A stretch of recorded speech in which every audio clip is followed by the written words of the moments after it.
Anna, Ford called again, but this time 100,000 fans echoed back, Hannah! Ma'am? The woman who'd led Ford away minutes earlier was standing by the gate, motioning for me to come. My eyes darted to Ashton, then Brooklyn, then Tally, all of them looking as shocked and helpless as I felt. Anna! Anna! Anna! The stadium screamed.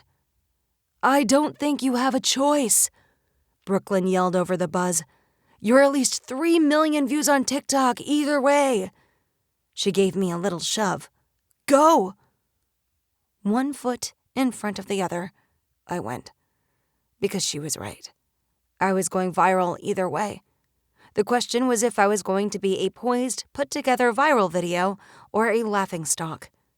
The woman took me by the elbow, spurring me along, down the steps and onto the field. I kept my eyes straight ahead as I walked past the football players mere feet away. I didn't look at him, but I could feel Blue watching. She's hot, one of them said when I passed. Somebody get me her number. I gulped and sent up a prayer pleading not to let me trip.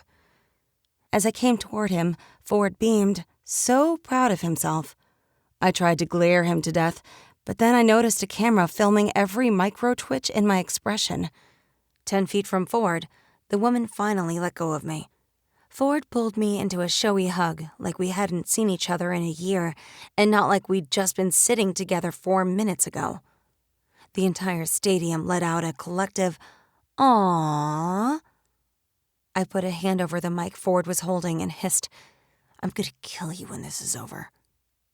I realized too late that his guitar had a mic clipped to the end and another was hooked to his shirt collar. And the entire stadium had heard me. They burst into hoots and cheers. YOLO, Anna. YOLO. He grinned.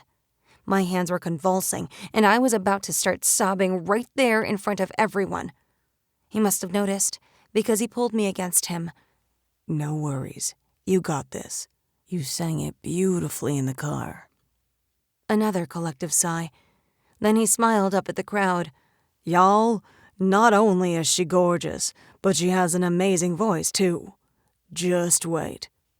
More applause and catcalling. He handed me the mic, which I clutched with both hands for dear life. Then he dropped his hand from my back and gripped his guitar, getting it situated. He strummed the first chord. I blew out my breath and forced a smile. He gave me an encouraging nod, and we started to sing. My voice shook, but then he sang a little louder to cover me, and I pulled it together.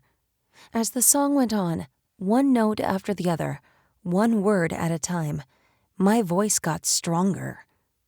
It turned out okay. Probably better than okay.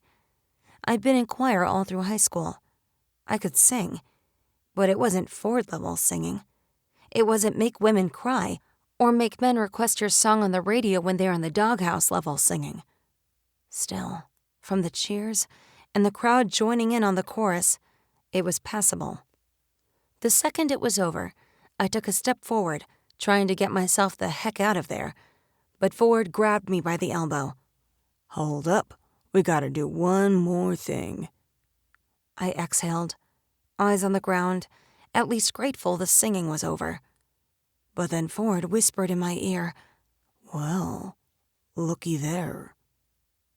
My head came up, and I let out a little gasp, because Blue was 20 feet away, jogging straight for us with a bouquet of